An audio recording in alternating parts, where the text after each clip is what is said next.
Bonsoir à toutes, bonsoir à tous. Dans la capsule de ce soir, le numéro 7, on va étudier le passage de l'acide pyruvique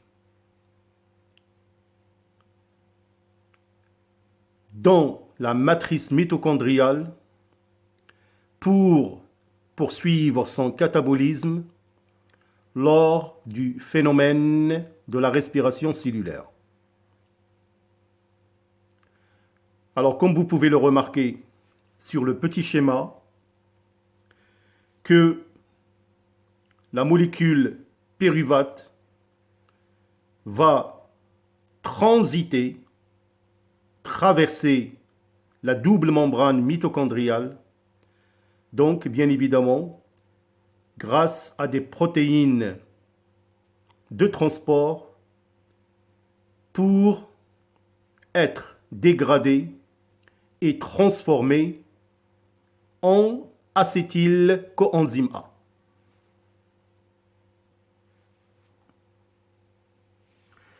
Alors, comme vous pouvez le remarquer sur ce petit schéma, que le pyruvate passe par la membrane externe de la mitochondrie, donc il y a des petits passages, mais au niveau de la membrane interne, le pyruvate a besoin d'un transporteur spécifique qui le transporte de l'espace intermembranaire dans la matrice mitochondriale, comme vous pouvez le remarquer. Donc il y a l'intervention dans ce passage de protons H+. Alors c'est ça, c'est juste titre informatif. Sinon, nous allons passer pour parler de ce passage du pyruvate dans la matrice mitochondriale.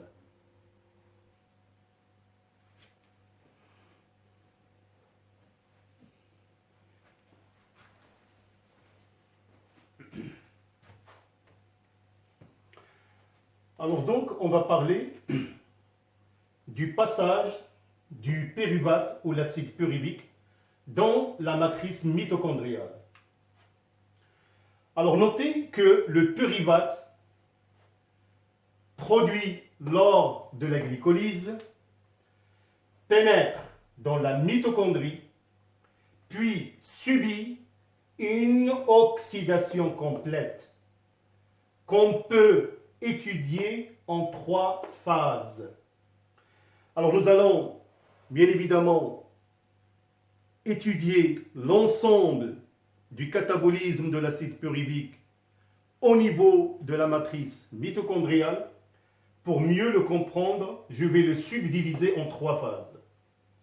La première phase consiste à la transformation du pyruvate en acétyl-coenzyme A. Par la suite, en deuxième phase, l'acétyl-coenzyme A formé va entrer dans un cycle qu'on appelle le cycle de Krebs. Les produits qui résultent du cycle de Krebs vont être réoxydés pendant la troisième phase par l'intervention de la phosphorylation oxydative. Je tiens à vous informer que c'est vraiment la partie la plus intéressante dans le phénomène de la respiration cellulaire, et c'est vraiment une partie qui fait l'objet de pas mal de questions lors des contrôles et des examens de fin d'année. Alors, pour mieux la comprendre et l'assimiler très très bien, je vais détailler chaque phase dans une capsule qui vous sera pour vous l'opportunité d'une capsule de révision vers la fin de l'année. Alors, je vais bien évidemment entamer la première phase. Alors, comme je l'ai mentionné au début de la vidéo, que les deux molécules d'acide pyruvique issues de la glycolyse vont traverser la double membrane mitochondriale. Donc, il y a vraiment des protéines spécialisées pour ce transit. Notons aussi que l'oxygène, de même, il pénètre dans la matrice mitochondriale pour participer, mais nous allons bien évidemment savoir au niveau de quelle phase l'oxygène va intervenir. Alors, tout d'abord, dans la première phase, on assiste à la réaction de l'acide pyruvique avec le coenzyme A.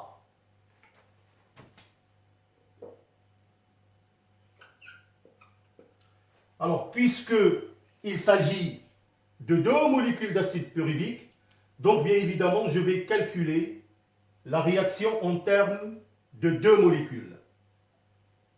C'est-à-dire, il faut quand même connaître comment les réactions métaboliques se déroulent d'une manière biologique au niveau de l'organisme.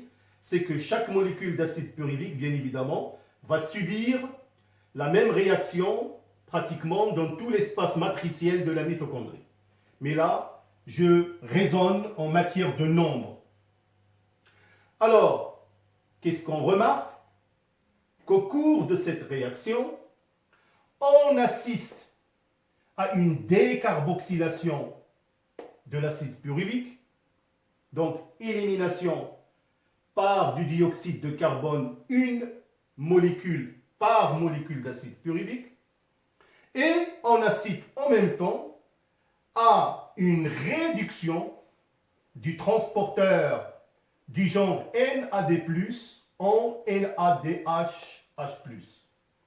et formation de l'acétyl coenzyme A. Alors, à noter, la transformation du pyruvate en acétyl coenzyme a lieu dans la matrice mitochondriale. Et le produit de cette transformation, c'est des molécules du dioxyde de carbone. On peut dire ce sont les premiers éléments de déchets ou les éléments minéralisés issus de cette dégradation. Et la réduction d'un transporteur de protons et d'électrons, donc on forme un certain pouvoir réducteur qui va être réutilisé par la suite, et bien évidemment la formation de l'acétyl coenzyme A qui va bien évidemment par la suite entrer dans une série de réactions cycliques qu'on appelle le cycle de Krebs.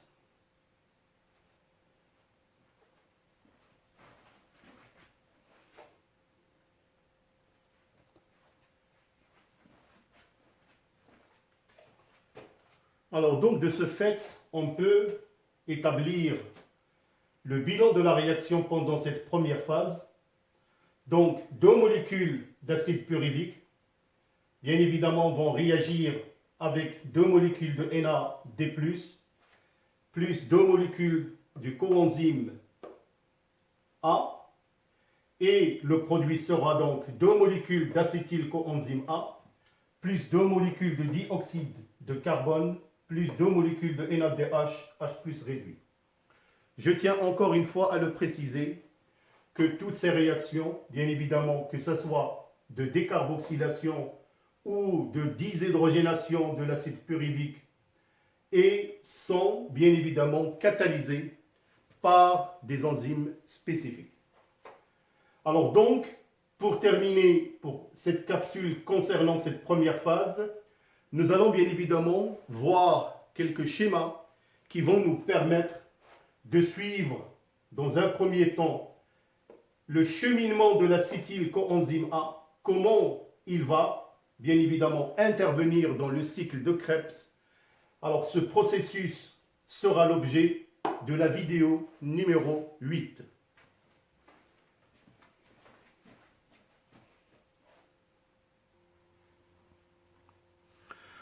Alors voilà encore donc le bilan de cette transformation de l'acide pyruvique en acétylcoenzyme A. Donc là c'est pour une seule molécule d'acide pyruvique, mais il faut toujours calculer en termes que nous sommes partis d'une mole de glucose lors de la glycolyse qui a donné la formation de 2 pyruvates. Donc la même réaction va avoir lieu au niveau de l'espace matriciel mitochondrial. Donc c'est une réaction vraiment à retenir.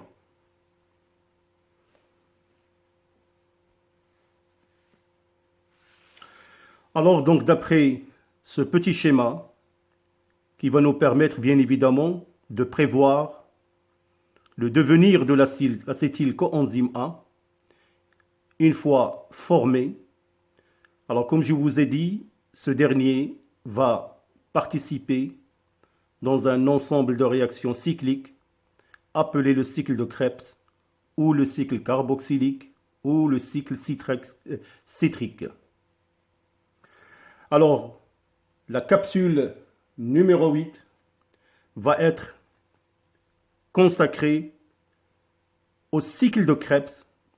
Je vais essayer seulement d'évoquer les grandes étapes de ce cycle sans trop entrer dans les détails parce que c'est un cycle qui reste assez compliqué. Il y a beaucoup de réactions biochimiques à son niveau. Alors, ensuite, en ce qui vous concerne pour le baccalauréat, vous êtes seulement censé connaître quelques étapes et surtout le bilan du cycle de Krebs. C'est ce que nous allons aborder dans la capsule prochaine. D'ici là, portez-vous bien, bonne soirée et à bientôt.